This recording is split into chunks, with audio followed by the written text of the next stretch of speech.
Alright. Tingnan, hihiwain ko sa gitna. Tingnan yung gaano ka-crunchy ito. Ha?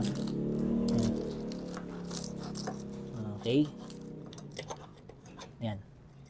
Anong laman? Papakita ko sa inyo. Kakamayin ko na. Ayan.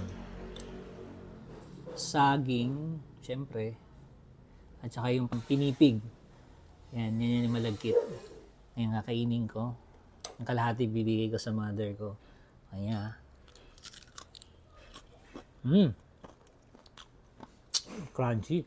Pero masarap yung part na marami asukal. Oh.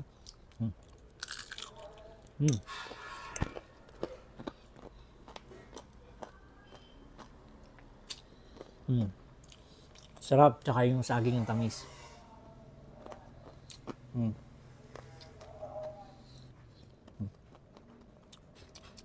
Sarap. Hindi siya nakakasawa. Yan ang binabalik-balikan sa Malabon. Sakto, inabutan ko si ate kanina. Nag-uumpisa pa lang magluto. Wala pang pumapakyaw. Kaya yung parang ako yung boy na mano, ako yung unang-una. Kaya pag pupunta kayo ron, mga bandang tanghali, sigurado, nag-uumpisa na siya magluto. Alright?